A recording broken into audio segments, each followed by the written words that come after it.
नमस्कार बच्चों, Isha classes online education में आपका एक बार फिर से स्वागत है।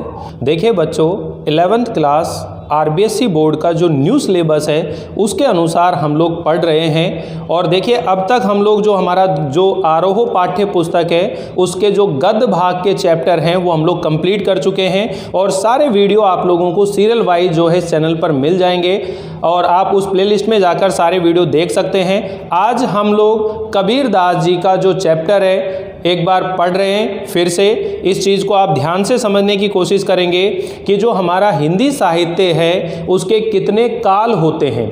हिंदी साहित्य के जो 4 काल हैं उसमें से कबीर दास जी किस काल के कवि हैं, और यहाँ इस पाठ्य पुस्तक में इनका जो चैप्टर है वो उसके अंदर उन्होंने क्या बात कही है उसके बारे में हम लोग विस्तार से समझने वाले हैं। तो देखिए सबसे पहले तो ये ज़रूरी है आप लोग ये जानें कि जो हिंदी साहित्य का जो दूसरा चरण है, हिंदी साहित्य का जो दूसरा चरण है जिसे भक्ति काल के नाम से जाना जाता है। किस नाम से जाना जाता है? भक्ति काल के नाम से जाना जाता है। तो देखिए बच्चों, जब आप ये कबीर दास जी वाला चैप्टर अपने रजिस्टर में नोट करोगे तो जैसा मैं आप लोगों को सामने बोर्ड पर लिख के दिखा रहा हूं ऐसा आप लिखेंगे। आप यहां पर एक बार शुरुआत में ही, क्योंकि काव्य खंड पढ़ रहे हैं हम लोग, तो हिंदी साहित्य का जो भक्ति काल है इसके बारे में आपको जरूर मालूम होना चाहिए। हम लोग भक्ति काल के बारे में बात कर रहे हैं और भक्ति काल में 2 तरह की काव्य धाराएं हुई हैं। एक जो है इसमें सगुण,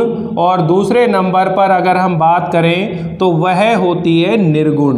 अब सगुण और निर्गुण का मतलब क्या है कि जिन संतों ने ईश्वर के साकार रूप की उपासना की है, जिसने यानी जिन भक्तों ने, जिन भक्त कवियों ने ईश्वर के साकार रूप की उपासना करके साहित्य लिखा है, उन्हें सगुण काव्य धारा के संत कवि कहते हैं। ठीक है। और जिन भक्त कवियों ने ईश्वर के निर्गुण निराकार, अब यहां देखिए, जिन भक्त कवियों ने ईश्वर के निर्गुण निराकार रूप की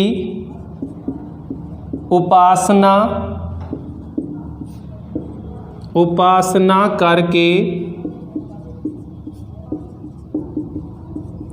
साहित्य लिखा है,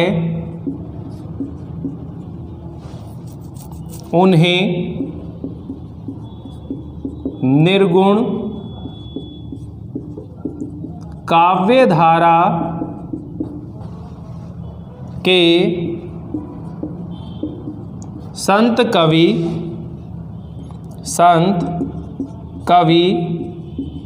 कहते हैं। यानी इन्होंने ये कहा कि जो ईश्वर है उसका कोई भी रंग, कोई भी आकार, कोई भी रूप नहीं है। ईश्वर तो निर्गुण है, निराकार है और सृष्टि के कण कण में व्याप्त है। जैसे पानी को हम जिस पात्र में डालते हैं, पानी उसी पात्र के आकार को ग्रहण कर लेता है, उसी तरह ईश्वर एक है और इस संसार में रहने वाले जितने भी प्राणी हैं उन सबके हृदय में ईश्वर ने ही अपना एक विराट, एक व्यापक रूप जो है उनके हृदय में धारण किया हुआ है। यानी हम सब एक ही ईश्वर की संतान हैं। यहाँ ये जो निर्गुण काव्य धारा के कवि हैं, उन्होंने समाज में व्याप्त जो धर्म या जाति के आधार पर जो भेदभाव फैलाया गया है उसे मिटाने की कोशिश की है और समाज को यह संदेश देने की कोशिश की है कि ईश्वर तो एक है, उसके नाम अनेक हो सकते हैं किंतु वो एक है। चाहे उसे आप भगवान कहो, चाहे उसे शिव जी कहो, चाहे अल्लाह कहो, चाहे गुरु नानक जी कहो, उसके नाम अलग अलग हो सकते हैं किंतु वो परम पिता परमेश्वर परम सत्ता वो एक है। इसी को हम बोलते हैं अद्वैतवाद। जो निर्गुण पंथी हैं इनको क्या बोला है? अद्वैतवाद। अद्वैतवाद मतलब ये जो ईश्वर है ये एक नहीं है, यानी जो ईश्वर है वो दो नहीं है, मतलब एक है। मतलब यानी कोई कहता है कि आत्मा और परमात्मा, हम यूँ कहते हैं कि हमारे हृदय के अंदर जो परमात्मा है, आत्मा है, वो एक दिन जब मृत्यु हो जाती है तो शरीर नष्ट हो जाता है और वो आत्मा जो है अपने परमात्मा में मिल जाती है। लेकिन यहाँ पर कबीरदास जी जैसे जो निर्गुण पंथी हुए हैं उन्होंने कहा कि वो आत्मा परमात्मा एक ही है। जैसे पानी से हम बर्फ़ जमाते हैं, बर्फ़ ठोस रूप में नज़र आती है, लेकिन जब वो बर्फ़ पिघल जाती है तो वापस उसका पानी बन जाता है। उसी तरह ये जो ईश्वर है वो हमारे हृदय में है और जिस दिन शरीर नष्ट होता है उस दिन वो अपने मूल रूप में वापस मिल जाती है। इसलिए वो आत्मा और परमात्मा अलग अलग नहीं है, वो बल्कि एक ही है। वो क्या है? वो एक ही है। तो ये निर्गुण और सगुण का मतलब समझ में आ गया।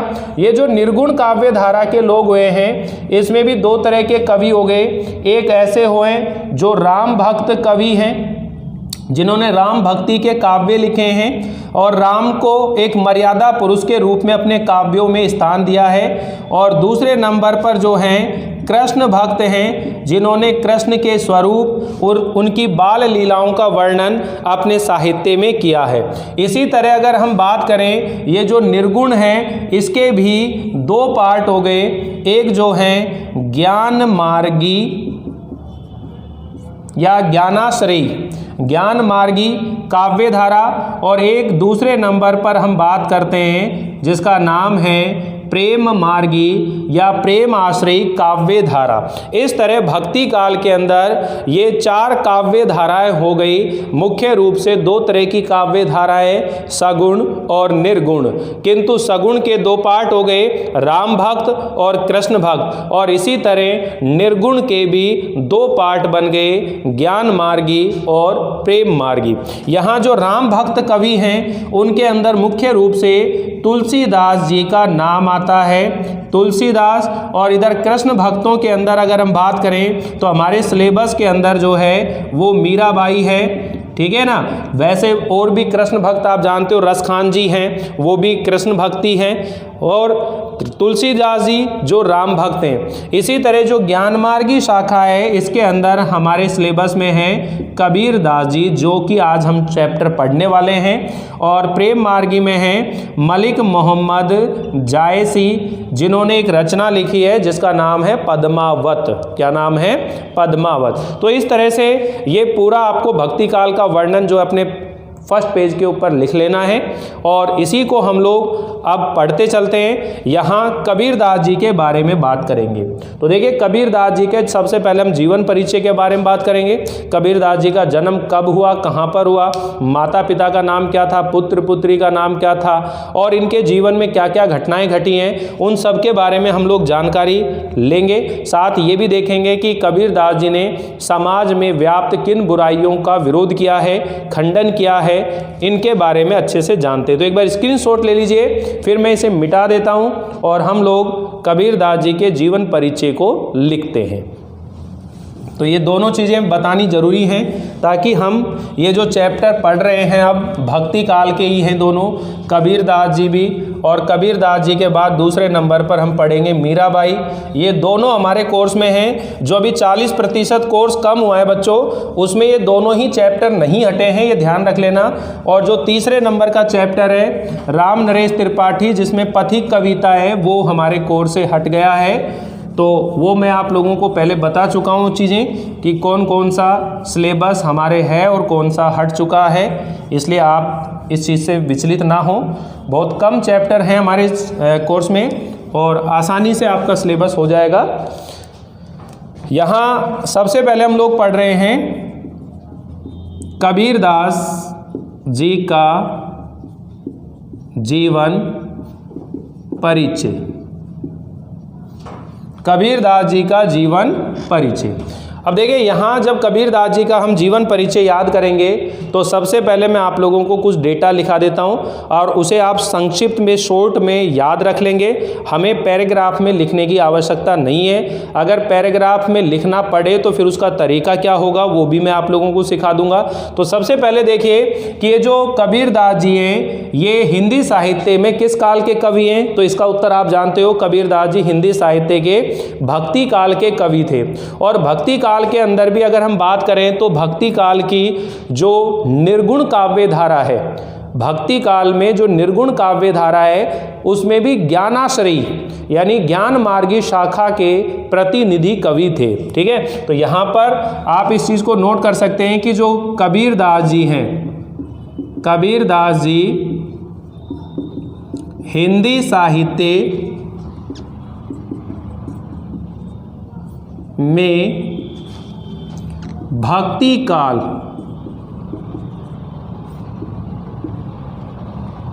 की सगुण काव्य धारा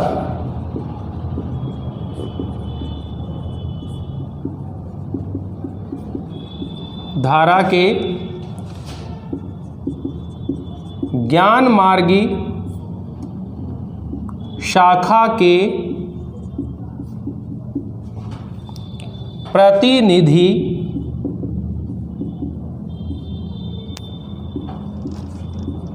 कवि थे। कबीरदास जी हिंदी साहित्य में भक्ति काल की सगुण काव्य धारा के ज्ञान मार्गी शाखा के प्रतिनिधि कवि थे। इनका जन्म सन 1398 ईस्वी में 1398 ईस्वी में वाराणसी के पास,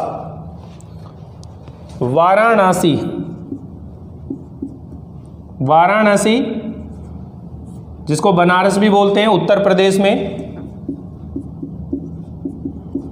वाराणसी में लहर तारा,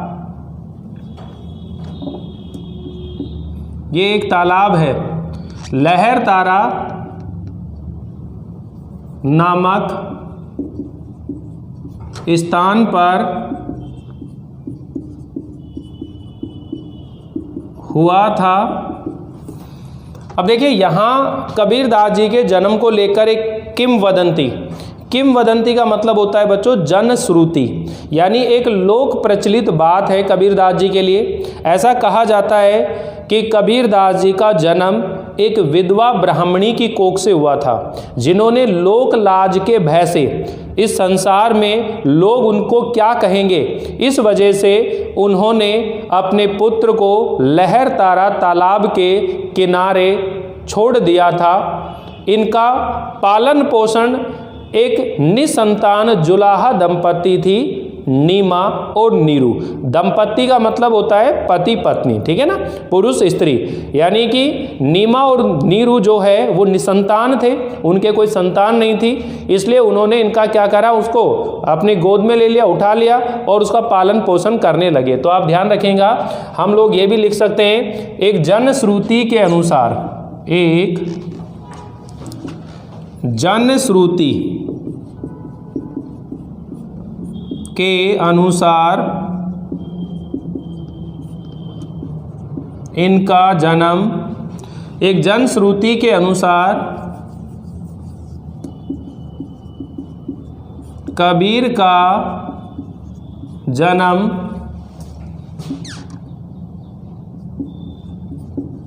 एक विधवा ब्राह्मणी की कोख से हुआ था। एक विधवा ब्राह्मणी की कोख से हुआ था जिसने लोक लाज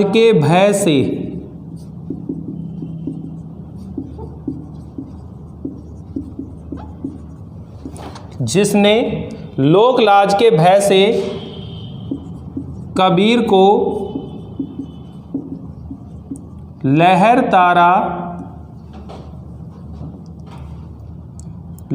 तारा तालाब के किनारे छोड़ दिया।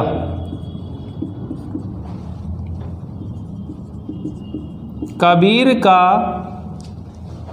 पालन पोषण एक निसंतान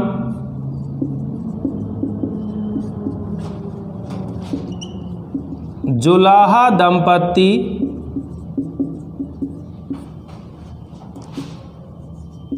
नीमा व नीरू ने किया था। ठीक है, कबीर का पालन पोषण एक निसंतान जुलाहा दंपति नीमा व नीरू ने किया था।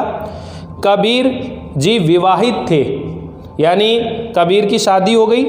कबीर की पत्नी का नाम लोई और उनके पुत्र का नाम कमाल और पुत्री का नाम कमली था। और ऐसा कहा जाता है कि जो कबीर दास जी थे वो निरक्षर थे, अर्थात उन्हें अक्षर ज्ञान नहीं था, पढ़े लिखे नहीं थे। उन्होंने जो भी ज्ञान प्राप्त करा वो केवल सज्जन साधु संतों की लोगों की संगति से और इस लोक व्यवहार से उन्होंने अपने जीवन में अनुभव प्राप्त करे और उन्हें ही वो उपदेशों के रूप में लोगों को सुनाने लगे, कहने लगे। बाद में बहुत से लोग इनके अनुयायी बन गए, शिष्य बन गए और उन्हीं शिष्यों में से एक इनका शिष्य हुआ है जिसका नाम है धर्मदास। उन्होंने इनके जितनी भी रचनाएं हैं, जितने भी उपदेश हैं, उनको संकलित किया, इकट्ठा किया और उनका प्रकाशन करवाया सन 1464 ईस्वी में बीजक नाम से। किस नाम से करवाया? बीजक नाम से करवाया। तो ये सब चीज़ आप लोग यहाँ लिख सकते हैं। तो कबीर जी विवाहित थे।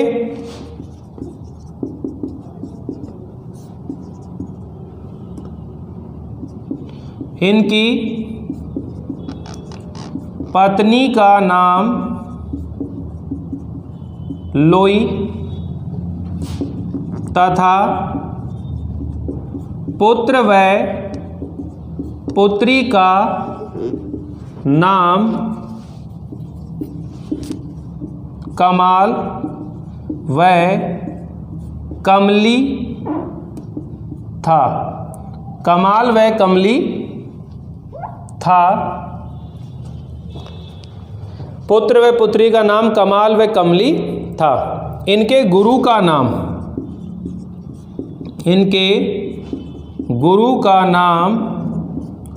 रामानंद। इनके गुरु का नाम रामानंद था। कबीर जी निरक्षर थे, अर्थात इन्हें अक्षर ज्ञान नहीं था।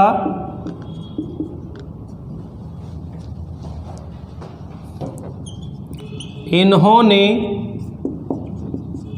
जो भी ज्ञान प्राप्त किया वह सत्संग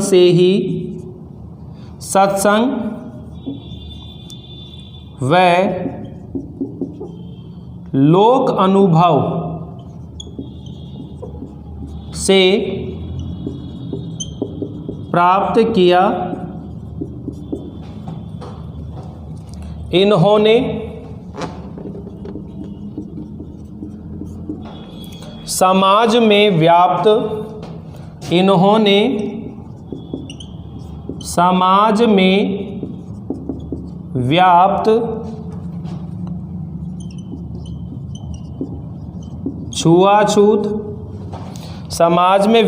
छुआछूत,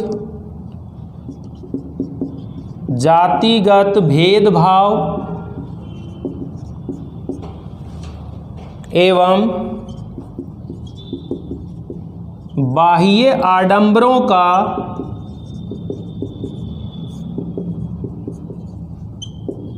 खुलकर विरोध किया।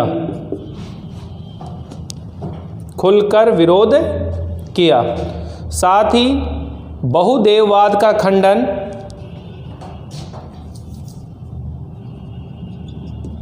इन्होंने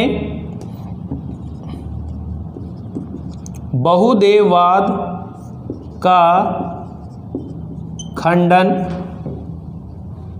तथा एकेश्वरवाद का समर्थन किया। इनका निधन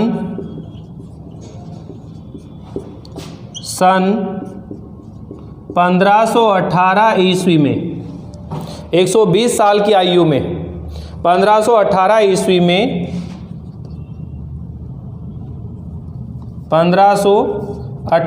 ईस्वी में हुआ था। इनका निधन सन 1518 ईस्वी में हुआ था।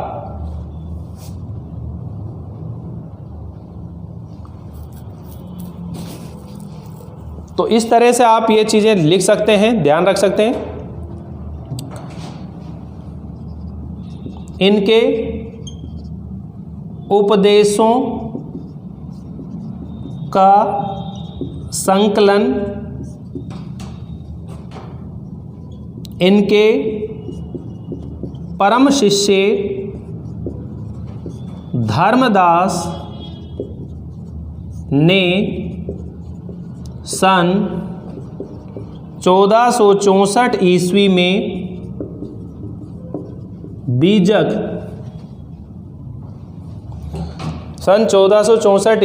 बीजक नाम से किया था। सन 1464 ईस्वी में बीजक नाम से किया था। बीजक के 3 भाग हैं, साखी, सबद व रमेणी। साखी, सबद व रमेणी। तो इस तरह से आप ये इसका एक शॉर्ट साहित्यिक यानी संक्षिप्त परिचय मैंने आप लोगों को बताया है। और हमारी जो पाठ्य पुस्तक है जिसका नाम है आरोह, यहाँ कबीरदास जी के हम लोग 2 पद पढ़ेंगे और दोनों पदों को अच्छे से सीखने की कोशिश करेंगे। और साथ ही मैं आप लोगों को ये भी बताने वाला हूँ कि एग्ज़ाम के अंदर आपके क्वेश्चन किस पैटर्न पे आने वाले, यानी आपको एक पैराग्राफ दिया जाएगा, पठित पैराग्राफ आपको दिया जाएगा, यानी ये जो पाठ पढ़ेंगे इसी में से कोई पैराग्राफ आने वाला है। और उसके अंत में यानी 3 या 4 क्वेश्चन दिए जाते हैं और उन क्वेश्चन का उत्तर जो है आपको बताना होता है। तो बुक में आप 4-4, 5-5 क्वेश्चन तैयार कर लें तो हो सकता है एग्जाम में आपको 2 ही क्वेश्चन पूछ के रह जाए वो। तो ये आपका पैटर्न रहेगा, पैराग्राफ देंगे, उसी पैराग्राफ में से आपको जवाब देना रहेगा। तो अब की बार मैं आप लोगों को ये जो बुक है, ये जो अपन काव्य खंड शुरू कर रहे हैं, इसके अंदर ये सब चीज़ें मैं आपको बताता हुआ चलूँगा। तो आप एक स्क्रीनशॉट इसका ले लीजिए। फिर हम लोग इसमें जो पाठ है और इसमें जो 2 पद आए हैं उन दोनों पदों को भी हम लोग सीखते हैं।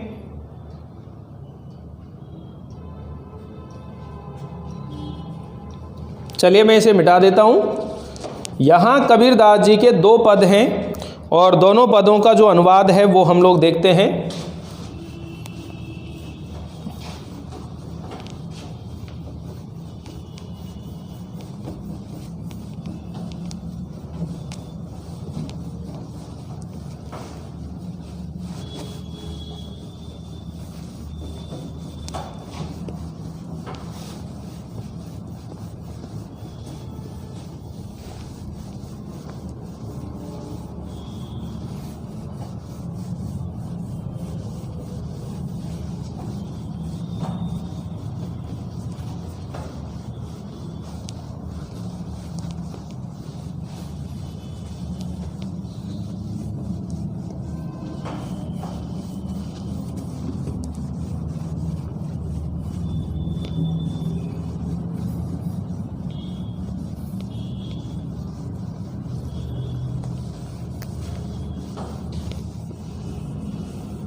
चलिए देखिए यहाँ कबीरदास जी के जो दो पद हैं उन दो पदों को हम लोग पढ़ें, लेकिन इससे पहले देखिए यहाँ इनकी जो साहित्यिक रचनाएं हैं जो आपकी बुक में दे रखी हैं वो आप लोग नोट कर लेना खुद ही। मैं आपको बता देता हूँ कि इन्होंने जो भी ग्रंथ लिखे हैं यानी इनके अनुयायियों ने संग्रह किया है इनकी वाणियों का, तो उसमें अगाध मंगल है, अनुराग सागर है, अमर मूल है, अक्षरखंड है, अक्षरखंड की रमेणी, अक्षर भेद की रमेणी, उग्र गीता, कबीर की वाणी, कबीर गोरख की गोष्ठी, कबीर की साखी, बीजक, ब्रह्म निरूपण, मोहम्मद बोध, रेखता विचारमाला, विवेक सायर और शब्दावली, विवेक सागर, शब्दावली, हंस मुक्तावली, ज्ञान सागर आदि प्रमुख हैं।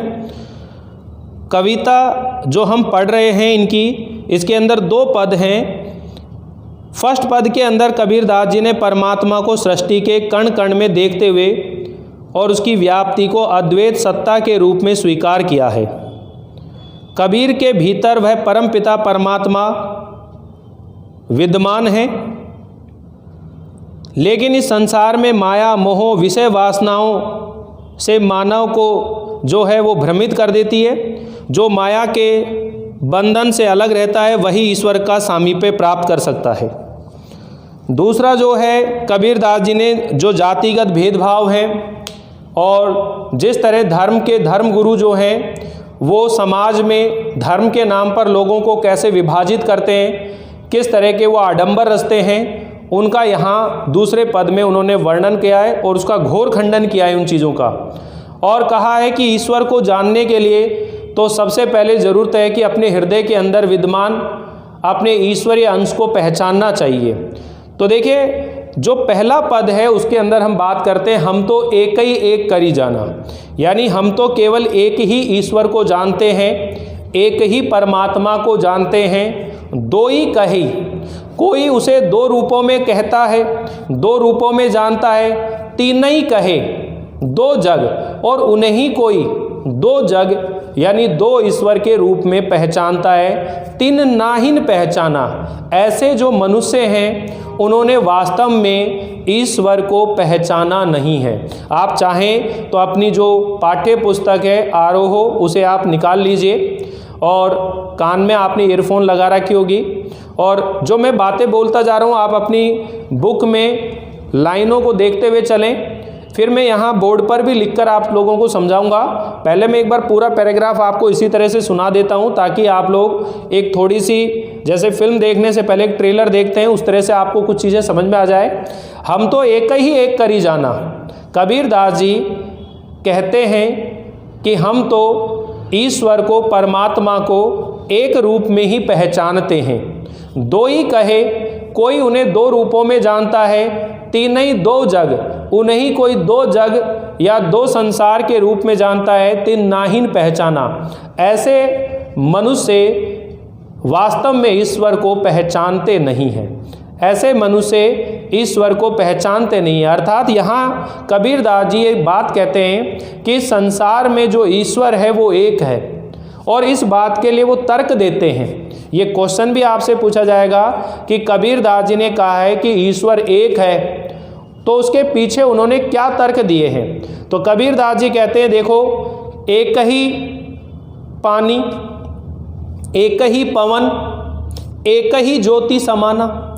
इस सारे संसार में देखिए एक जैसी हवा है, पवन मतलब हवा, एक जैसा पानी है, एक जैसी ज्योति, ज्योति का मतलब होता है प्रकाश। इस सारे संसार में एक जैसा ही प्रकाश है, एक जैसी हवा है, एक जैसा पानी है, एक ही खाक गड़े सब भांडे। यानी खाक का मतलब होता है बच्चों मिट्टी, भांडे का मतलब होता है बर्तन। एक ही खाक गड़े सब भांडे, यानी एक ही मिट्टी से सारे बर्तन बने हुए हैं। एक ही कोहरा साना, कोहरा का मतलब होता है कुम्हार और साना मतलब बनाने वाला। और एक ही कुम्हार है जो उन मिट्टी के बर्तनों को बनाता है।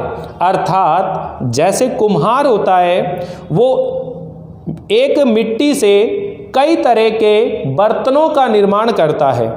जो कुम्हार है वो मिट्टी से कई तरह के बर्तनों का निर्माण करता है। उसी तरह ईश्वर जो है इस संसार में जितने भी प्राणी हैं उन सब का निर्माण वो एक ही मिट्टी से करता है। इसलिए हम जितने भी प्राणी इस धरती पर विद्यमान हैं हम सब एक ही हैं। हम में किसी तरह का कोई अंतर नहीं है, क्योंकि हम सब एक जैसी ही मिट्टी से बने हुए हैं और हम सब को बनाने वाला एक ही ईश्वर रूपी कुम्हार है जिसने हमारा निर्माण किया है। तो यहाँ पर आपके सामने क्वेश्चन क्लियर हो जाना चाहिए कि कबीरदास जी ने कहा है कि ईश्वर एक है और इसके पीछे उन्होंने क्या तर्क दिए हैं। तो आप ये बता देंगे कि कबीरदास जी ने कहा है कि संसार में एक जैसी हवा है, एक जैसा पानी है, इस सारे संसार में एक जैसा प्रकाश विद्यमान है और इस संसार में सभी प्राणी एक ही मिट्टी से बने हुए हैं और उनको बनाने वाला एक ही ईश्वर रूपी कुम्हार है जिसने यहाँ रहने वाले सभी प्राणियों का क्या करा है, निर्माण किया है। इसलिए हमें कभी भी जाति के नाम पर, कभी धर्म के नाम पर आपस में झगड़ना नहीं चाहिए। हमारे अंदर किसी तरह का भेदभाव नहीं है। ठीक, तो यहाँ तक हम लोग पढ़ चुके हैं। नेक्स्ट है, एक ही खाक गड़े सब भांडे, एक ही कोहरा साना, जैसे बाड़ी काष्टी काटे अग्नि न काटे कोई। जैसे बढ़ई होता है, लकड़ी का कार्य करने वाला जो लकड़हारा होता है, एक तरह से बढ़ई जो होता है वो लकड़ी के छोटे छोटे टुकड़े कर देता है। जैसे बढ़ई काष्ट ही काटे, काष्ट का मतलब होता है लकड़ी, काटे अग्नि न काटे कोई, किंतु उस लकड़ी में विद्यमान अग्नि को वो नहीं काट पाता। सब घटी अंतर तू ही, सब घटी, घटी का मतलब वैसे तो घड़ा होता है, किंतु यहाँ पर अपन लेंगे कि संसार के जितने भी प्राणी हैं उनके हृदय में सब घटी अंतर, अंतर मतलब हृदय, सभी मनुष्यों के हृदय में तूने ही एक व्यापक स्वरूप धरे ही सोही, तुमने ही एक व्यापक और विस्तृत रूप धारण किया हुआ है और उन सभी प्राणियों के हृदय में समाया हुआ है। इस तरह शरीर के नष्ट हो जाने पर भी उस शरीर के अंदर विद्यमान आत्मा रूपी जो अंश है वो समाप्त नहीं होता है। उसी तरह जैसे एक बढ़ई जो होता है वो लकड़ी को छोटे छोटे टुकड़ों में काट देता है, किंतु उस लकड़ी के अंदर विद्यमान अग्नि को वो समाप्त नहीं कर पाता है। तो यानी आप ये कह सकते हैं कि जो आत्मा है वो अजर अमर है और ये शरीर जो है ये नश्वर है, नाशवान है।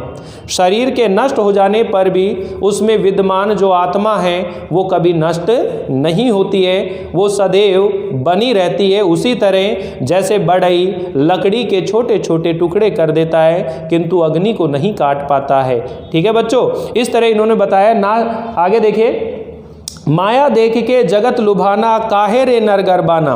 और कबीरदास जी संसार के लोगों को जब सांसारिक मोह माया में डूबा हुआ देखता है तो उनसे कहता है कि हे मनुष्यों, हे सांसारिक मनुष्यों, इस संसार की मोह माया को देख करके किस बात का गर्व करके अपने आप को भूल रहे हो? ठीक है, माया देख के जगत लुभाना, काहे रे नर गर्भाना, निर्भय भया कछु नहीं व्यापे, कहे कबीर दीवाना।